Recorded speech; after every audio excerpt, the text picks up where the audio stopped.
Line സ്പേസിനെ പറ്റിയിട്ട് പറയുകയാണെങ്കിൽ നമുക്ക് പിന്നെ ഒരു പ്രൗഡ് മൂവ്മെന്റ് എന്തുകൊണ്ടാ വെച്ചാൽ ഈ ക്ലയന്റ് റീറ്റൻഷൻ നമ്മൾ നോക്കുമ്പോൾ നല്ല ഹൈ ആണ്. കറന്റ് ലൈൻ ആൻഡ് സ്പേസിന്റെ അവസ്ഥ എന്താണ്?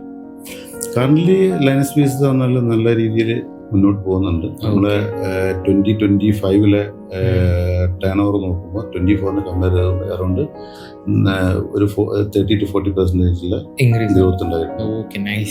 ഖത്തർ നല്ലൊരു ബേസ് ആണ് മൊത്തത്തിൽ. ഖത്തർ തീർച്ചയായും നല്ലൊരു ബേസ് ആണ്. നമ്മൾ കുറെ ബ്രാൻഡ്സിന്റെ ചെയ്തിട്ടുണ്ട്. നല്ല കുറെ ബ്രാൻഡ്സിന്റെ നമ്മൾ പറയാണ്, കുറെ പേരുകൾ പറയാനുണ്ട്. AES ഇപ്പൊ റീസെന്റ് ചെയ്തത് നമ്മളൊരു ഷിപ്പിംഗ് കമ്പനിയാണ്. അവർക്കാണെങ്കിൽ 40 കൺട്രീസിൽ ഓപ്പറേഷൻ ഉണ്ട്. അവര് പുതിയ പ്രോജക്ട് നമ്മൾ ആഫ്രിക്കൻ കൺട്രീസിലേക്കുള്ള നമ്മളോട് ചെയ്യാൻ വേണ്ടി പറഞ്ഞിട്ടുണ്ട്. അതിന്റെ ബിഗിനിങ് ആണ്, അതിന്റെ ഡിസൈൻ സ്റ്റേജ് ആണ്. നമ്മൾ ഏതൊരു സാഹചര്യം വരുമ്പോൾ നമ്മൾ അതിനെ ആക്സെപ്റ്റ് ചെയ്തിട്ട് അതിൽ നിന്ന് എന്തെങ്കിലും ഏൺ ചെയ്യാൻ പറ്റുമോ എന്ന് നോക്കുന്നതാണല്ലോ നമുക്ക് നല്ലത്. അല്ലാണ്ട് നമുക്ക് നടക്കാൻ പറ്റാത്ത കാര്യങ്ങളെ നടക്കാൻ പറ്റുമെങ്കിൽ ട്രൈ ചെയ്യുക, അറ്റംപ്റ്റ് ചെയ്യുക. Hi all, welcome to another podcast of Crayon studios. ഇന്ന് നമ്മുടെ കൂടെ ഇരിക്കുന്നത് UAE, ഖത്തർ, ഇന്ത്യ ബേസ് ചെയ്തിട്ടുള്ള ഇന്റീരിയർ ഫിറ്റ് ഔട്ട് ഫേമിന്റെ ഫൗണ്ടറായ സ്വപ്നജിത്ത് സാറിന്റെ കൂടെയാണ്. ആക്ച്വലി സാറിനെ നമ്മൾ കൂടുതൽ അറിയാം മിസ്റ്റർ ആൻഡ് മിസ്സസ് ഇന്റീരിയർ എന്ന ഇൻസ്റ്റഗ്രാം പേജിലൂടെ ആയിരിക്കും. So sir, welcome. നമ്മൾ ലൈൻ ആൻഡ് സ്പേസിനെ കുറിച്ച് ഒന്ന് ചെറുതായി പറഞ്ഞുതരാമോ? ലൈൻ ആൻഡ് സ്പേസിനെ പറ്റി പറയുകയാണെങ്കിൽ ലൈൻ സ്പേസ് എസ്റ്റാബ്ലിഷ് ആയത് 2016 2016 ഖത്തറിലാണ് ഫസ്റ്റ് ആയിട്ട് എസ്റ്റാബ്ലിഷ് ആയത്. റീസെന്റ് ആണ് 1 year ബാക്ക് നമ്മൾ അതിന്റെ ഒരു എക്സ്പാൻഷന്റെ ഭാഗമായിട്ട് UAE-യിലേക്കും ഇപ്പം നമ്മൾ 2025 നമ്മൾ ഇന്ത്യയിലേക്കും അതിന്റെ സർവീസസ് എക്സ്പാൻഡ് ചെയ്തിട്ടുണ്ട്. ഇപ്പം ഇന്റീരിയർ ഫിറ്റ് ഔട്ട് ഫേം എന്ന് പറയുന്നുണ്ട്. അപ്പോൾ എന്താണ് correct interior fit out firm എന്ന് പറയുമ്പോൾ? ഇന്റീരിയർ ഫിറ്റ് ഔട്ട് ഫേം എന്ന് പറഞ്ഞാൽ ഒരു ടേമാണ്. കാരണം ഇന്റീരിയർ ഡെക്കറേഷൻ അങ്ങനെ പലരും പല ടേം ഉപയോഗിക്കുന്നുണ്ട്. അതിലുള്ള ഒരു ടേമായിട്ട് മാത്രം കണ്ടാൽ മതി ഇന്റീരിയർ ഫിറ്റ് ഔട്ട് എന്നുള്ളത്. നമ്മുടെ നാട്ടിലുള്ള ഇന്റീരിയർ ഡിസൈനിങ് ഫേമും എല്ലാം സെയിം ആണ്. ഓക്കെ, എങ്ങനെ ഈ ഒരു ഫേമിൽ ഈ ഒരു ഫീൽഡിൽ എത്തിപ്പെട്ടത് ഇന്റീരിയർ ഡിസൈനിങ്ങിന്റെ? ആക്ച്വലി ഞാൻ 2009 ഖത്തറിലെത്തിയത്. ഓക്കെ, അതിനു മുമ്പ് നാട്ടിൽ ഞാൻ സിവിൽ കൺസ്ട്രക്ഷൻ ആയിരുന്നു. ഇന്റീരിയർ റിലേറ്റഡ് ആയിട്ടുള്ള വർക്കുകളാണ്. Civil and MEP construction company ഉണ്ടായിരുന്നു ഇവിടെ. PWD വർക്കൊക്കെ ആയിരുന്നു മെയിനായിട്ട് എടുത്ത്. ചില പ്രൈവറ്റ് ബിൽഡിംഗ്സിന്റെ ഒക്കെ വർക്ക് എടുത്തിട്ടുണ്ടായിരുന്നു. അപ്പൊ അതിനുശേഷം 2009 ഈ ഒരു കമ്പനീന്റെ എക്സ്പാൻഷൻ ഖത്തറിൽ തുടങ്ങാനുള്ള രീതിയിലായിരുന്നു പോയത്. പക്ഷെ അൺഫോർച്ചുനേറ്റ്ലി നമുക്ക് അവിടെ ഒരു സ്പോൺസർഷിപ്പ് ഇഷ്യൂ ഒക്കെ വന്നു. അങ്ങനെ അന്നത്തെ അവിടുത്തെ അറബിക് സ്പോൺസറുടെ അഡ്വൈസ് പ്രകാരം വേറെ കമ്പനിയിൽ ജോയിൻ ചെയ്തു. അപ്പൊ ഞാനും വിചാരിച്ചു കുറച്ചൊക്കെ ഖത്തറിനെ പറ്റി കുറച്ച് പഠിക്കാൻ 1 year ഒക്കെ നമുക്ക് അവിടെ വർക്ക് ചെയ്തിട്ട് നെക്സ്റ്റ് ഇയറിൽ 2010 or 11 നമുക്ക് കമ്പനി സ്റ്റാർട്ട് ചെയ്യാന്നുള്ളൊരു പ്ലാൻ ആയിരുന്നു. നാട്ടിലെ കമ്പനി പിന്നെ അത് മാനേജ് ചെയ്യാൻ പറ്റിയില്ല. കാരണം എനിക്ക് പാർട്ണർ ഉണ്ടായിരുന്നു, മാനേജ് ചെയ്യാൻ പറ്റിയില്ല. പിന്നെ കുറച്ചും കൂടി പൊട്ടൻഷ്യൽ ഖത്തറാണെന്ന് തോന്നിയപ്പോൾ പിന്നെ അത് ഇവിടുത്തെ വൈൻഡപ്പ് ചെയ്തു. ഒരു കണക്കിന് പേപ്പർ കിട്ടാതെ നന്നായില്ലേ, കറക്റ്റ് ഖത്തറിനെ കുറിച്ച് പഠിക്കാനുള്ള ഒരു ഓപ്പർച്യൂണിറ്റി. അങ്ങനെ നമ്മളെ സ്പോൺസറുടെ ഖത്തറിനെ ആളുടെ അഡ്വൈസ് പ്രകാരം പിന്നെ നമ്മള് വേറെ കമ്പനി ജോയിൻ ചെയ്തു. ജോയിൻ ചെയ്ത കമ്പനിയിൽ നിന്ന് അവര് പിന്നെ എനിക്ക് അന്നൊക്കെ ഒരു ഖത്തർ റൂൾ ഉണ്ട്, NOC കിട്ടിയാൽ മാത്രമേ ഉള്ളൂ നമുക്ക് കമ്പനിയിൽ നിന്ന് പോകാൻ പറ്റുള്ളൂ. കറന്റ് എംപ്ലോയറെ NOC ഇപ്പൊ അതല്ല, ഇപ്പൊ ആ റൂൾസ് ഒക്കെ മാറി. പക്ഷെ NOC കിട്ടിയാൽ മാത്രമേ ഉള്ളൂ അവിടുന്ന് മാറാൻ പറ്റുള്ളൂ. അപ്പം അങ്ങനെ ഒരു NOC കിട്ടാത്തതുകൊണ്ട് പിന്നെ കണ്ടിന്യൂ അവിടെ ചെയ്യേണ്ട ഒരു അവസ്ഥ വന്നു. വീണ്ടും ടാസ്ക് പോയത് മുതൽ അങ്ങനെയാണ്. അങ്ങനെ 2015 ആ റൂൾസ് ലിഫ്റ്റ് ചെയ്തു. ആ റൂൾസ് മാറി 2015 2016 ലാസ്റ്റ് ക്വാർട്ടറിൽ. അങ്ങനെ വന്നപ്പോൾ 2016 ആയ സമയത്ത് ഞാൻ എൻ്റെ കറണ്ട് എംപ്ലോയറോട് എങ്ങനെയാണെങ്കിലും അല്ലാതെ പോകാൻ പറ്റുമായിരുന്നു, പക്ഷെ വിത്ത് പെർമിഷൻ. പിന്നെ അവർക്ക് അറിയാം എന്തായാലും നോ എന്ന് പറഞ്ഞു കഴിഞ്ഞാലും ഞാൻ പോകുന്നില്ല, അതുകൊണ്ട് അവർ പെർമിഷൻ തന്നു. അങ്ങനെ 2016 ഈ ലൈൻ ആൻഡ് സ്പേസ് എന്ന് പറഞ്ഞ കമ്പനി സ്റ്റാർട്ട് ചെയ്തു. അപ്പോഴേക്കും അവിടെ ഒരു ബേസ് കിട്ടിയല്ലേ ഖത്തറിനെ? ബേസ് കിട്ടി. കാരണം കുറെ എന്തുകൊണ്ടും പിന്നെ അങ്ങനെ തരാതെ ഇരുന്നുകൊണ്ടും കുറെ ഗുണങ്ങൾ കിട്ടി. കാരണം ഫിറ്റ് ഔട്ടിൽ പറഞ്ഞാൽ നമ്മൾ ഓരോരോ ഒരു റീജിയൻ വൈസ് നോക്കുകയാണെങ്കിലും കുറച്ച് കാര്യങ്ങൾ നമ്മൾ അവിടെ പഠിക്കേണ്ടതായിട്ടുള്ള കാര്യമാണ്. അപ്പം അവിടെ പോയി അതുകൊണ്ട് അങ്ങനെ നല്ലൊരു എക്സ്പീരിയൻസ് കിട്ടി. നല്ലൊരു എക്സ്പീരിയൻസ് ആയിരുന്നു. ഈ ഒരു ലൈക്ക് ഇപ്പൊ എന്റെ ആയപ്പോ 2016 ആയപ്പോഴത്തേനും മനസ്സിലായി ഓക്കെ ഇത് നന്നായി എന്നുള്ളത്. ആ ടൈമിൽ അങ്ങോട്ട് ചെന്നപ്പോത്തിനും ആകെ പെട്ടെന്ന് ബ്ലോക്കായി, പിന്നെ NOC കിട്ടുന്നില്ല, ഇങ്ങനത്തെ ഇഷ്യൂസ് വന്നപ്പോൾ എങ്ങനെയാ അതിന് ഫേസ് ചെയ്തേ? അല്ല, അത് നമ്മള് പിന്നെ കാരണം എന്തുകൊണ്ടാ വെച്ചാൽ നമ്മൾ ഏതൊരു സാഹചര്യം വരുമ്പോൾ നമ്മൾ അതിനെ ആക്സെപ്റ്റ് ചെയ്തിട്ട് അതിൽ നിന്ന് എന്തെങ്കിലും ലേൺ ചെയ്യാൻ പറ്റുമോ എന്ന് നോക്കുന്നതാണല്ലോ നമുക്ക് നല്ലത്. അല്ലാണ്ട് നമുക്ക് നടക്കാൻ പറ്റാത്ത കാര്യങ്ങളെ പിന്നെ നടക്കാൻ പറ്റുമെങ്കിൽ ട്രൈ ചെയ്യുക, അറ്റംപ്റ്റ് ചെയ്യുക. ഞാൻ അതും ഈ പീരീഡിൽ ശ്രമിച്ചിരുന്നു, പക്ഷെ അവർ തന്നിട്ടില്ല. അപ്പം എന്നെ സംബന്ധിച്ചോളം ഞാനത് അവിടെ ഡ്രോപ്പ് ചെയ്ത് ഇങ്ങോട്ട് വന്നു കഴിഞ്ഞാൽ പിന്നെ എനിക്ക് അതുവരെ ഉണ്ടായ കുറെ കാര്യങ്ങൾ, ഈ കമ്പനിയിൽ വർക്ക് ചെയ്ത തന്നെ കുറെ ചലഞ്ചസ് ഉണ്ടായിരുന്നു. അപ്പൊ അത് ഒന്ന് നമ്മള് പിന്നെ എന്റേതായ കുറെ കാര്യങ്ങളുണ്ടായിരുന്നു. അപ്പം അങ്ങനെയൊക്കെ നിന്നിട്ട് ഞാൻ പിടിച്ചു വന്ന ഫ്യൂച്ചറിലേക്ക് ഒരു പോസിബിലിറ്റി കണ്ടുകൊണ്ട് തന്നെയാണ്. കറന്റ്ലി ലൈൻ ആൻഡ് സ്പേസിന്റെ അവസ്ഥ എന്താണ്? കറന്റ്ലി ലൈൻ ആൻഡ് സ്പേസ് നല്ല രീതിയിൽ മുന്നോട്ട് പോകുന്നുണ്ട്. നമ്മള് 2025 ടേൺ ഓവർ നോക്കുമ്പോൾ 24 കമ്പയർ ചെയ്ത് അറൗണ്ട് ഒരു 30-40% ഗ്രോത്ത് ഉണ്ടായിരുന്നു. Okay, nice. ഇപ്പൊ ഇവിടെ ഖത്തർ മാത്രമായിരുന്നു അതോ മൊത്തത്തിലോ? അല്ല, ഖത്തറില്ല. ഓക്കെ. അപ്പൊ എല്ലാ സൈഡിലും ഇതുപോലെ ഇൻക്രീസ് ആയി വരുന്നുണ്ട്. നമ്മള് ദുബായിലേക്കുള്ളത് അങ്ങനെ ഇതേ രീതിയിൽ സ്റ്റാർട്ട് ചെയ്തിട്ടുള്ളൂ. അപ്പം അവിടുത്തെ ഒന്നും റിവ്യൂ ചെയ്യാനുള്ള ഒരു ടൈം ആയിട്ടില്ല. എനിക്ക് തോന്നുന്നു 2026 നമുക്ക് നല്ലൊരു ഗ്രോത്ത് പ്രതീക്ഷിക്കാം. എത്ര ക്ലയൻസിന്റെ കൂടെ നമ്മൾ വർക്ക് ചെയ്തിട്ടുണ്ടാവും? ക്ലയൻസിന്റെ കാരണം നമ്മള് ഫസ്റ്റ് തന്നെ ലൈൻ സ്പേസ് എസ്റ്റാബ്ലിഷ് ആയ സമയത്ത് നമ്മളൊരു അൽഫത്തൈം ഗ്രൂപ്പ് ഡൊമാസ്കോ എന്നൊരു ക്ലയന്റ് ആണ്. എനിക്ക് ഫസ്റ്റ് പ്രൊജക്ട് തന്നത് ഒരു വാച്ചിന്റെ ഷോറൂമാണ്, വാച്ച് ഷോറൂം. ആ ക്ലയന്റ് ഇന്നും നമുക്കുണ്ട്. കാരണം ലൈൻ സ്പേസിനെ പറ്റിയിട്ട് പറയുകയാണെങ്കിൽ നമുക്ക് പിന്നെ ഒരു പ്രൗഡ് മൂവ്മെന്റ് എന്തുകൊണ്ടാ വെച്ചാൽ ഈ ക്ലയന്റ് റീടെൻഷൻ നമ്മൾ നോക്കുമ്പോൾ നല്ല ഹൈ ആണ്. കാരണം വളരെ 100% അല്ല, ഒരു 85-90% ക്ലയന്റ് റീടെൻഷൻ ഉണ്ടെന്ന് പറയാം. അതിന് നമുക്ക് നമ്മളൊരു പ്രൊഫൈലിൽ നല്ലൊരു മാർക്കാണ്. കാരണം ഒരു കണ്ടിന്യൂസ് ആയിട്ട് നമ്മൾ കൊടുത്തിട്ട് ഇത്രയും വർഷം തുടർന്ന് പോരാ പറഞ്ഞാല് അത് ചെറിയൊരു ഇതല്ല. ഇപ്പോഴും അവരായിട്ട് കീപ്പ് ചെയ്യുന്നുണ്ട്. കുറച്ച് പേരൊക്കെ പറഞ്ഞാൽ നമുക്ക് എല്ലാരെയും ഇത് ചെയ്യാൻ പറ്റില്ലല്ലോ. അപ്പൊ കുറെ പേരൊക്കെ അങ്ങനെ പോകുന്നുണ്ട്. എന്നാലും മോസ്റ്റ്ലി നമുക്ക് ഇതുപോലുള്ള മെയിൻ ക്ലയൻസ് എല്ലാവരും ഇപ്പോഴും മെയിൻ ക്ലയൻസ് ഉണ്ട്. നമ്മളിപ്പം ചെയ്യുകയാണെങ്കിൽ നമ്മളിപ്പം ഹാലിബട്ടൺ ചെയ്തിട്ടുണ്ട്. ഹാലിബട്ടൺ US കമ്പനി.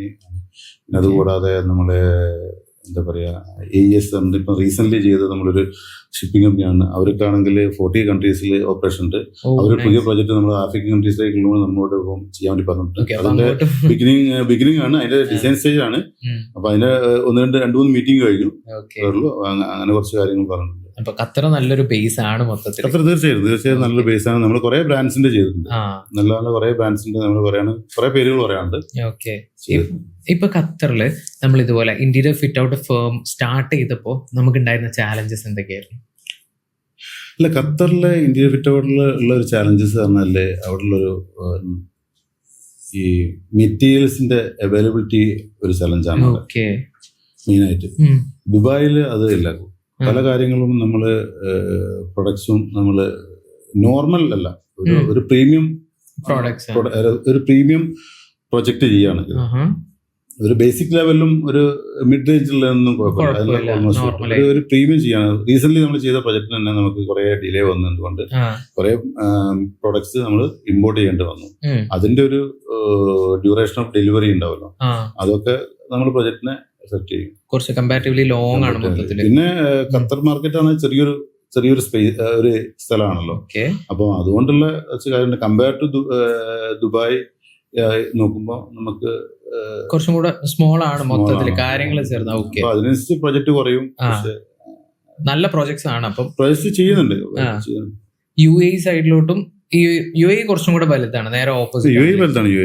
ഇവിടെ ഈസിയാണ്, നമുക്കൊരു ആക്സസിബിലിറ്റി ഈസിയാണ്. എവിടെ? ഖത്തറില്. നമുക്ക് അത് നോക്കുമ്പോൾ വെരി ഹാർഡാണ് ദുബായ്. കാരണം നമുക്കൊരു ഖത്തർ എന്ന് പറഞ്ഞാല് ഈസിയായിട്ട് ആക്സസ് ചെയ്യാം. അങ്ങനെ ടൈം സേവ് ചെയ്യാൻ പറ്റുന്ന കുറെ ഗുണങ്ങൾ ഖത്തറിനുണ്ട്. പക്ഷെ ഒന്നായിട്ട് നമുക്ക് തോന്നിയത് ഒരു മെറ്റീരിയൽസിന്റെ ഒരു അവൈലബിലിറ്റി. പിന്നെ പ്രൊജക്ട് പറഞ്ഞാൽ ഒരു ചെറിയ സ്പേസ് ആവുന്ന ഒരു ചെറിയ ഏരിയ ആകുമ്പോൾ അതിനുള്ള കുറഞ്ഞ പ്രൊജക്ടുകൾ ഉണ്ടാവുള്ളൂ. Yes, of course. പക്ഷെ ഇപ്പൊ എടുത്തേക്കുന്നതെല്ലാം വെച്ച് നമ്മളെ കമ്പനി നല്ലൊരു എസ്റ്റാബ്ലിഷ്ഡ് ആണല്ലേ? എസ്റ്റാബ്ലിഷ് ആണ്. നമുക്ക് അങ്ങനെ കുറച്ച് നല്ല നല്ല ക്ലയൻസിനെ കിട്ടും. നമ്മൾ എല്ലാ റേഞ്ചിലുള്ള ആൾക്കാരും ചെയ്യുന്നുണ്ട്. നമ്മളിപ്പോ ഒരു പ്രീമിയം മാത്രമല്ല, ഏത് പ്രൊജക്ട് ആണെങ്കിലും നമുക്ക് അതിനെ വാല്യൂ കൊടുത്തിട്ട് ചെയ്യുന്നുണ്ട്. നമുക്ക് കാരണം അവരെ ബഡ്ജറ്റിനനുസരിച്ച് ചെയ്യാൻ പറ്റുന്ന രീതിയിൽ നമ്മൾ അവർക്ക് ചെയ്തു കൊടുക്കും. റെസിഡൻഷ്യലും കൊമേഴ്ഷ്യലും ചെയ്യുന്നുണ്ടോ? മോസ്റ്റ്ലി നമ്മൾ കൊമേഴ്ഷ്യലാണ് ചെയ്യുന്നത്. റെസിഡൻഷ്യൽ വളരെ കുറവാണ് ചെയ്യുന്നത്. റെസിഡൻഷ്യൽ വളരെ കുറവ്, കമ്പാരിറ്റീവ്ലി കുറവാണ്. അപ്പൊ കറന്റ്ലി നമുക്ക് ഖത്തർ ആൻഡ് UAE ഇരിക്കുന്ന മാർക്കറ്റിന്റെ ഒരു സിറ്റുവേഷൻ ഇതൊക്കെയായിരുന്നല്ലോ. എന്താണ് ഫ്യൂച്ചർ? നമ്മൾ ഇന്റീരിയർ ഫിറ്റ് ഔട്ട് ഫേംസ് ഒക്കെ സ്റ്റാർട്ട് ചെയ്യുമ്പോൾ, ഇങ്ങനെ ഒരു ബിസിനസ് മുമ്പോട്ട് കൊണ്ടുപോകുമ്പോൾ ഫ്യൂച്ചർ എങ്ങനെയാവും? എന്ത് തോന്നുന്നു ആസ് ഓഫ് നൗ? അല്ല, ഇനി മുന്നോട്ട് പോകുന്നതിനനുസരിച്ച് ഇന്റീരിയർ ഫിറ്റ് ഔട്ടിന്റെ റിക്വയർമെന്റ്, ഡിമാൻഡ് കൂടി വരികയുള്ളൂ. കാരണം എന്തുകൊണ്ടാ വെച്ചാൽ മുമ്പ് എല്ലാവർക്കും ഒരു സ്പേസ് മതിയായിരുന്നു. ഇപ്പൊ ആർക്കും സ്പേസ് പോരാ. ഒരു സ്പേസ് മീൻസ് ഒരു സ്പേസിന്റെ ആംബിയൻസ് വേണം. ഇപ്പൊ ഒരു ഓഫീസ് ആണെങ്കിൽ ഓഫീസിന് എല്ലാവരും നല്ല ഇൻവെസ്റ്റ് ചെയ്യും. എന്തുകൊണ്ടാ വെച്ചാൽ നമ്മൾ ചെയ്യുന്ന ഒരു ഓഫീസ്, നമ്മൾ വിചാരിക്കും മുമ്പൊക്കെ എങ്ങനെയായിരുന്നു, ഒരു ഓഫീസിന് ഒരു ചെയറും ടേബിളും കുറച്ച് 2 ഡെസ്ക്ടോപ്പോ അല്ലെ ലാപ്ടോപ്പ് വന്നു കഴിഞ്ഞാൽ തീർന്നു, കഴിഞ്ഞു. കാരണം വർക്ക് ചെയ്യാനുള്ള സ്പേസ് മാത്രമേ. ഇപ്പം എല്ലാ കമ്പനീസും അതിനുവേണ്ടി ഇൻവെസ്റ്റ് ചെയ്യും. കാരണം എന്തുകൊണ്ടാ വെച്ചാൽ നമ്മൾ ഓഫീസിന്റെ അറ്റ്മോസ്ഫിയർ നമ്മൾ അവിടെ വർക്ക് ചെയ്യുന്ന ആൾക്കാർ നല്ല രീതിയിൽ സാധിക്കും. അതിന്റെ ലൈറ്റിന്റെ, ലൈറ്റ്സ് എന്നാൽ നമ്മൾ മുമ്പൊക്കെ ലൈറ്റിന്റെ എങ്ങനെയെങ്കിലും ലൈറ്റ് ആയിരിക്കും. നമുക്ക് ലൈറ്റൊക്കെ ശരിക്കും നമ്മൾ ഒരു ലോങ് ടൈമിൽ ഇരുന്ന് വർക്ക് ചെയ്യുന്നവരാണെങ്കിൽ അതിന് ലൈറ്റൊക്കെ അവർക്ക് സ്ട്രെസ് കൂട്ടാനും നല്ല ലൈറ്റിംഗ് ഡിസൈൻ ഉണ്ടെങ്കിൽ സ്ട്രെസ് കുറയ്ക്കാനൊക്കെ ഈ ലൈറ്റിംഗ് ഡിസൈനിങ് പറ്റും.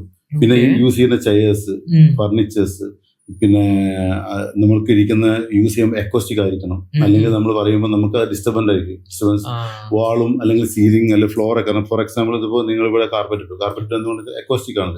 അല്ലെങ്കിൽ നിങ്ങൾക്കിത് വേറൊരു ടൈലാണെങ്കിൽ ഇതൊക്കെ നമ്മൾ വിചാരിക്കും ഇതൊക്കെ ഒരു ചെറിയ കാര്യമാണ്.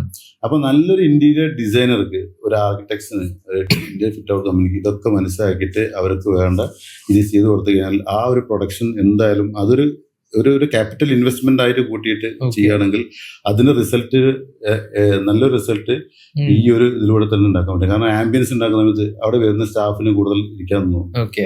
ചിലപ്പോൾ 1-2 മണിക്കൂർ കൂടുതൽ ഇരുന്ന് സംസാരിക്കും. കാരണം നല്ലൊരു സ്പേസിൽ ഇരിക്കാൻ എല്ലാവരും ഇഷ്ടപ്പെടും. ഒരു പോസിറ്റീവ് എനർജി ക്രിയേറ്റ് ചെയ്യുന്ന കൂടെ ഇരിക്കപ്പെടും. അതിന്റെ ഗുണം ആരുക കിട്ടുന്നത്? ആ കമ്പനിക്ക് കിട്ടുന്നത്.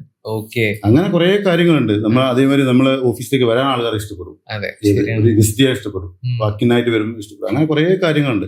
അപ്പോൾ അത് വെച്ച് നോക്കുക. അത് ഓഫീസിൽ മാത്രമല്ല, പിന്നെ ഇപ്പൊ പറഞ്ഞാലും ഇപ്പൊ നമ്മളൊരു കോഫി ഷോപ്പ് നോക്കാം. കോഫി ഷോപ്പ് പറഞ്ഞാൽ സാധാരണ ഒരു കോഫി ഷോപ്പിൽ ഇപ്പം 100 കണക്കിന് കോഫി ഷോപ്പ് ഉണ്ടാവും. നമ്മൾ അവിടെ നല്ലൊരു കോഫി തന്നുകൊണ്ട് മാത്രം കാര്യമില്ല.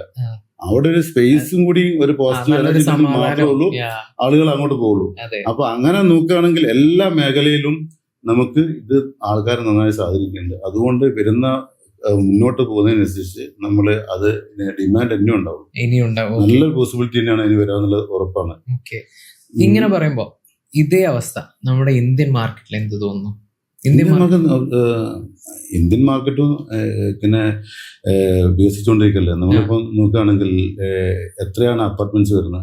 ഒരു അപ്പാർട്ട്മെന്റ്സ് വരുമ്പോൾ അവരും റെസിഡൻഷ്യലായിട്ടും നമ്മളിപ്പം എന്തായാലും വീട്ടിലേക്ക് പോകുമ്പം വീട് ഒരു എന്താ പറയാ, നമ്മളൊരു വൈബാക്കി വെക്കാം എന്നൊക്കെ നമ്മളിങ്ങനെ പറയല്ലോ. അങ്ങനെയൊക്കെ പറയുന്ന കാര്യങ്ങളാണ്. അതൊക്കെ ഒരു പിന്നെ ഈവൻ 2 സ്പേസ് ആണെങ്കിൽ പോലും ആളുകൾ അതിന് രീതിയിൽ സ്പെൻഡ് ചെയ്യും. കാരണം നമ്മൾ പോയി നമുക്ക് റിലാക്സ്, കാരണം നന്നായി ആൾക്കാർ ഇഷ്ടപ്പെടുന്നതാണ്. ഓക്കെ, നമ്മളിപ്പോ ഈ ഹൈവേസ് വരുന്നതാണല്ലോ അല്ലെ. അപ്പൊ ആ ഒരു കേരളത്തിലും ഈ ഒരു മാർക്കറ്റ് തീർച്ചയായിട്ടും കേരളത്തിലേക്ക് മുമ്പ് കാരണം നമ്മൾ ഇവിടെ ഒന്നും വീടുകളിൽ ആർക്കും ഒരു ഇന്റീരിയർ ഫിറ്റ് ഔട്ടിന് അല്ലെങ്കിൽ ഡിസൈൻ ഡെക്കറേഷന് ആരും വലിയൊരു ഇമ്പോർട്ടൻസ് കൊടുത്തിട്ടില്ലായിരുന്നു. അതിന് വലിയൊരു ബഡ്ജറ്റ് ആയിട്ടില്ലായിരുന്നു. ഇപ്പം എത്രയാണ് വരുന്നത്? ഒരു മുമ്പ് തന്നെ ആൾക്കാരുടെ മൈൻഡിൽ ആദ്യം ഒരു സ്ട്രക്ചർ ആയി കഴിഞ്ഞാൽ മെയിൻ പണി കഴിഞ്ഞു, ടൈൽസ് ഒട്ടിച്ച് കഴിഞ്ഞ് അല്ലെങ്കിൽ അതിന്റെ ബാക്കിയുള്ള വർക്ക് കഴിഞ്ഞാൽ കഴിഞ്ഞതാണ്. ഇപ്പം ലൈറ്റ് വെച്ച് കഴിഞ്ഞാൽ ഇപ്പം അതൊരു ഡിസൈനിങ് ചെയ്തിട്ട് മുമ്പേ ആൾക്കാർക്ക് സ്ട്രക്ചർ ആവുന്നതിന് മുന്നേ തന്നെ ഇന്ത്യൻ ഡിസൈനിനെ പറ്റി പ്ലാൻ ചെയ്യും, ഇങ്ങനെ വേണമെന്നുള്ളത്. ഓക്കെ, അപ്പൊ ആളുകൾക്ക് ഇപ്പൊ ഒരു വ്യൂ ഉണ്ട് മൊത്തത്തില്. കേരളത്തിലാണെങ്കിലും പുറത്താണെങ്കിലും ഒരു വീട് വരുമ്പോ ഇന്ന കാര്യം. തീർച്ചയായിട്ടും അത് എല്ലാത്തിലും വരുള്ളൂ. കാരണം അവരെ ഏതെങ്കിലും ഫ്രണ്ട് സർക്കിളിലോ അല്ലെങ്കിൽ ഒരു ഫാമിലിയിൽ ആൾ വീട് പോയി കാണുമ്പം അവരെ ചെയ്ത ഇന്ത്യനെക്കാട്ടും കുറച്ചും കൂടി നന്നായിട്ട് എങ്ങനെ ചെയ്യാൻ പറ്റുന്നതിനെ പറ്റി തീർച്ചയായിട്ടും നമ്മളൊക്കെ ചിന്തിക്കല്ലോ. അതെ, ഇപ്പം റീൽസ് ആയാലും കുറെ നമുക്കിങ്ങനെ കാണാം.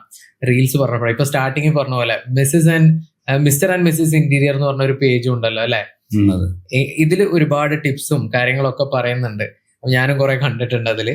ഇതെങ്ങനെയാ സ്റ്റാർട്ട് ചെയ്യാനുണ്ടായ ഒരു സാഹചര്യം എന്താ? ആക്ച്വലി ഇത് സ്റ്റാർട്ട് ചെയ്യാനുണ്ടായ പിന്നെ കാരണം എന്ന് പറഞ്ഞാൽ ഞാൻ മുമ്പ് പറഞ്ഞിരുന്നു നമ്മുടെ മാനേജ്മെന്റ് കൺസൾട്ടന്റ് ഡോക്ടർ രഞ്ജിത് രാജാണ് പാഡിൽ. പേര് തന്നെ അങ്ങനെ എടുത്ത് പറയണം. കാരണം എന്തുകൊണ്ടാ വെച്ചാൽ ആ ഇൻഫ്ലുവൻസിൽ ദുബായിലൊരു ഞങ്ങൾക്കൊരു എക്സിബിഷന് ഞാനും വൈഫും പോയിരുന്നു ദുബായിൽ. അങ്ങനെ ദുബായി പോയപ്പോൾ അവിടുന്ന് ഞങ്ങളൊരു ഡിന്നറൊക്കെ കഴിച്ച് പുറത്തിറങ്ങിയപ്പോഴാണ് പിന്നെ ഈ രഞ്ജിത് സാർ തന്നെയാണ് ആ പേര് തന്നത്. എന്തുകൊണ്ടാണ്? കാരണം വൈഫും കമ്പനിയിൽ ആക്റ്റീവാണ്. അതുകൊണ്ടാണ് മിസ്റ്റർ ആൻഡ് മിസ്സിസ് എന്നുള്ളൊരു ഇത് അങ്ങനെ തുടങ്ങി. അപ്പം എന്തുകൊണ്ടാ വെച്ചാൽ നമുക്ക് അറിയുന്ന കുറച്ച് ടിപ്സൊക്കെ നമ്മളെ ആളുകളുമായിട്ട് നമുക്ക് കമ്മ്യൂണിക്കേറ്റ് ചെയ്യാൻ പറ്റുന്ന ഒരു മീഡിയ, സോഷ്യൽ മീഡിയ ആണല്ലോ. ശരിയാണ്. അപ്പൊ അതുകൊണ്ട് അങ്ങനെ ഒരു കാര്യങ്ങൾ നമുക്കറിയുന്ന ടിപ്സ് അത് അവർക്ക് നമുക്ക് ഉപയോഗപ്പെടുകയാണെങ്കിൽ അവിടെ നല്ലതാണല്ലോ.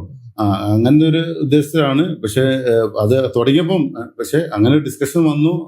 പിന്നെ അതിന് വേണ്ടിയിട്ട് നമ്മളെ പുഷ് ചെയ്തു. ആ പേര് കിട്ടി. ഞങ്ങളത് മുന്നോട്ട് പോകും. അപ്പൊ വൈഫും ഉണ്ട്. വൈഫ് ആക്റ്റീവാണ്. കാരണം എന്നെക്കാളും കൂടുതൽ റീൽസ് ഒക്കെ ചെയ്യുന്ന ആളാണ്. ഇപ്പം ഞാനിങ്ങനെ കുറച്ച് ട്രാവലിംഗ് ഒക്കെ വരുമ്പോൾ സമയത്തിന് പ്രശ്നം ഉണ്ടാവും. ആളാണ് അതിന് ഫുൾ വൈഫ് ബിസിനസ്സിൽ ആക്റ്റീവാണ്. അപ്പം ആളാണ് ഇപ്പം ഈ ചാനലിനെ പിന്നെ എന്നെയും കൂടി പുഷ് ചെയ്തിട്ട് ഇപ്പം, കാരണം നമ്മളിങ്ങനെ ഓരോ മീറ്റിങ്ങിനും കാര്യങ്ങൾക്ക് പോയി വന്നാല് ടൈം ഉണ്ടല്ലോ. അപ്പം അതിന്റെ ഇനിഷ്യേറ്റീവ് എടുത്തിട്ട് ആളാണ് കൂടുതൽ ഹാൻഡിൽ ചെയ്യുന്നത് കാര്യങ്ങളൊക്കെ ചെയ്യുന്നത്. എങ്ങനെയുണ്ടായിരുന്നു ഫസ്റ്റ് ക്യാമറയുടെ മുന്നിൽ എന്ന് പറയുമ്പോഴൊക്കെ? ഫസ്റ്റ് എന്ന് പറഞ്ഞാൽ നമ്മള് പിന്നെ നമ്മൾ തന്നെ ഒരു എന്താണ് പറയാ, ട്രൈപ്പോഡൊക്കെ ഉണ്ട്. ട്രൈപ്പോഡൊന്നും യൂസ് ചെയ്തില്ല. ട്രൈപ്പോഡൊക്കെ ഗിംബൽസും കാര്യങ്ങളൊക്കെ ഉണ്ട്. അതൊന്നും അങ്ങനെ മടക്കി വെച്ചിട്ടുണ്ട്. സേഫ് ആണ് ഇപ്പോഴും. സേഫാണ്. ഇപ്പൊ നമ്മളൊക്കെ ചെയ്യുന്നത് ഒരു ഖത്തറിലുള്ള ഒരു ഇങ്ങനെ റീൽസ് ഒക്കെ എടുക്കുമ്പോ എപ്പോഴും ട്രൈപ്പോഡും കാര്യങ്ങളൊക്കെ കൊണ്ട് നടക്കാറുണ്ടോ? അല്ല, ട്രൈപ്പോഡൊന്നും ഇല്ല. ഞങ്ങൾ അവിടെ ഒരു AC പാർക്ക് ഉണ്ട്. അവിടെ നിന്നാണ് ഞങ്ങൾ സ്റ്റാർട്ട് ചെയ്തത്. ഞാനും വൈഫും കൂടി ഫസ്റ്റ് വീഡിയോ സ്റ്റാർട്ട് ചെയ്തത്. ഒരു AC പാർക്ക് ഉണ്ട് പിന്നെ അയൻകാലി എന്ന സ്ഥലത്ത് ഖത്തറിൽ. അങ്ങനെ ഞങ്ങള് ഒരു എന്താണ് വീണ് പോവാതിരിക്കാൻ എന്താ പറയാ ഒരു സ്റ്റിക്കൊക്കെ വെച്ച്, സ്റ്റിക്ക് പറഞ്ഞാൽ അത് അതിനെന്താ പറയാ, സ്റ്റിക്ക് ഞാൻ പറയാ, നമ്മള് ട്രൈപ്പോഡല്ല സെൽഫി സ്റ്റിക്ക്. ഗിംബലല്ല, ഗിംബൽ വേറെ ഉണ്ട്. ഗിംബല് നമ്മൾ ഉപയോഗിച്ചില്ല. അതിങ്ങനെ തിരിഞ്ഞു പറഞ്ഞ് കളിക്കുന്നതുകൊണ്ട് അത് അവിടെ വെച്ചിട്ടുണ്ട്. ഇപ്പൊ എത്ര 15,000 രൂപ കൊടുത്ത് വാങ്ങിയ എപ്പോഴും നല്ല ഭദ്രമായിട്ടുണ്ട്. സേഫാണ്. ഫസ്റ്റ് നമ്മള് ഈ സെൽഫി സ്റ്റിക്ക് എല്ലാം കൂടി വലിച്ചു നീട്ടി അതിന്റെ അടിയിൽ നമ്മൾ എന്താ പറയാ കല്ലല്ല ഒരു ബോട്ടിൽ വെച്ച് ബോട്ടിലുള്ള കുറച്ച് മണ്ണൊക്കെ വാരിയിട്ട് ഇങ്ങനെ നിർത്തി അങ്ങനെ ഞാനും വൈഫും കൂടി അവിടുത്തെ പാർക്കിൽ നടന്നു വരുന്നൊക്കെയാണ്. അതൊക്കെ കാണുമ്പോൾ നല്ല രസമാണ്. ഞാൻ കണ്ടില്ല, പിന്നെ അന്ന് ചെയ്താണ്. ഞാൻ ഓപ്പൺ ചെയ്തും കൂടില്ല. ഓക്കെ, സോ നമ്മൾ ഈ പറഞ്ഞ മിസ്റ്റർ ആൻഡ് മിസ്സിസ് ഇന്റീരിയർ എന്നുള്ള പേജിൽ നിന്ന് നമുക്ക് എന്തായാലും ഒരുപാട് ആൾക്കാർ റീൽസ് കണ്ടിട്ട് ഓരോന്ന് ചോദിച്ചിട്ടുണ്ടാവുമല്ലോ അല്ലെ? അപ്പൊ ഇതിൽ നമുക്ക് എങ്ങനെ ആളുകൾ ബിസിനസ് ആയിട്ട് കൺവേർട്ട് ആയിട്ടുണ്ടോ? അത് തീർച്ചയായിട്ടും നമുക്ക് കുറെ റെഫറൻസ് വന്നിട്ടുണ്ട്, കുറെ ബിസിനസ് നമുക്ക് വന്നിട്ടുണ്ട്. അതുകൂടാതെ കുറെ പ്രൊജക്റ്റുകൾ നമുക്ക് ഇപ്പം ഡിസ്കഷനിലുണ്ട്. Okay, nice. ഇപ്പം ഈ ഒരു പിന്നെ എന്തുകൊണ്ടും നമുക്ക് നമ്മൾ ഈ ഒരു ചാനലിൽ കൂടെ നമ്മൾ കൂടുതൽ വിസിബിൾ ആവുന്ന സമയത്ത് ഇത് നമ്മുടെ ആളുകളുടെ ഇടയിൽ ഒരു ട്രസ്റ്റ് നമുക്ക് ബിൽഡ് ചെയ്യാൻ പറ്റും. അതാണ് മെയിനായിട്ട്. കാരണം എന്തുകൊണ്ടാ നമുക്ക് മുമ്പത്തെ മാതിരിയല്ല. സോഷ്യൽ മീഡിയ പറഞ്ഞാല് നമ്മളെ വളർത്താനും സോഷ്യൽ മീഡിയ മതി. അതുകൊണ്ട് അങ്ങനെ വിസിബിൾ ആയി നിൽക്കുമ്പോൾ അത് അവരിലൊരു ട്രസ്റ്റ് ബിൽഡ് ചെയ്യും. ബ്രാൻഡിന് യൂസ് ആണ്. കാരണം ഇപ്പം അങ്ങനെ ചെയ്യണം. കാരണം അല്ലെങ്കിൽ നമുക്കത് നിലനിൽക്കാൻ ഇപ്പൊ പേഴ്സണൽ ബ്രാൻഡിങ്ങിനും വളരെ ഇമ്പോർട്ടൻസ് ഉള്ള ഒരു കാലം. അപ്പൊ മിസ്റ്റർ ആൻഡ് മിസ്സിസ് ഇന്റീരിയർ വളരെ യൂസ്ഫുൾ ആണ് മൊത്തത്തിൽ. തീർച്ചയായും.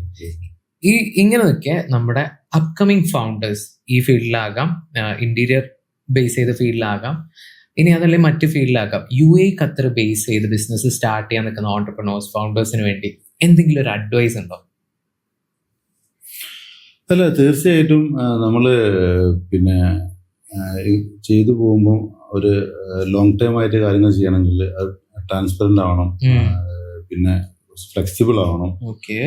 നമ്മള് അതോ ചെയ്യുള്ളൂ ഇങ്ങനെ ചെയ്യുള്ളൂ പറഞ്ഞിട്ട്, കാരണം ടേംസും കണ്ടീഷനും ഒക്കെ ഉണ്ടാവും. പക്ഷെ എന്നാൽ ഫ്ലെക്സിബിൾ ആവുക, പിന്നെ ഒരു ടെസ്റ്റ് വർത്ത് ആവണം. അങ്ങനെ നമ്മൾ പറയുന്ന കാര്യങ്ങൾ തീർച്ചയായിട്ടും ചെയ്യണം. കാരണം നമ്മളൊരു കമ്മിറ്റ്മെന്റ് കൊടുത്ത് പിന്നെ അതിന് മാറരുത് അങ്ങനെ ചെയ്യുകയാണെങ്കിൽ തീർച്ചയായിട്ടും അതിന് ഗ്രോത്ത് തന്നെയുണ്ട്.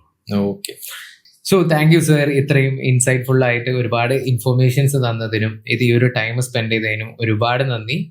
സാറിനോട് ഇനി എന്തെങ്കിലും ഡൗട്ട്സ് ചോദിക്കാനുണ്ടെങ്കിൽ നമുക്ക് താഴെ കമന്റ്സിൽ ചോദിക്കാം. അതുപോലെ തന്നെ സാറിന്റെ പേജ് ഉണ്ട്, മിസ്റ്റർ ആൻഡ് മിസ്സസ് ഇന്റീരിയേഴ്സ്, അത് എന്തായാലും ചെക്ക്ഔട്ട് ചെയ്യാം. ഒരുപാട് ഇൻഫോർമേഷൻസ് ഉണ്ട് അതിൽ. സോ സർ, താങ്ക്സ് എ ലോട്ട്. ഞാൻ ക്രിയോൺ സ്റ്റുഡിയോനോടും നിഹാലിനോടും ഇങ്ങനൊരു അവസരം തന്നതിന് എൻ്റെ നന്ദി രേഖപ്പെടുത്തുന്നു. Thanks a lot sir. So see you all until another എപ്പിസോഡ്. ബൈ.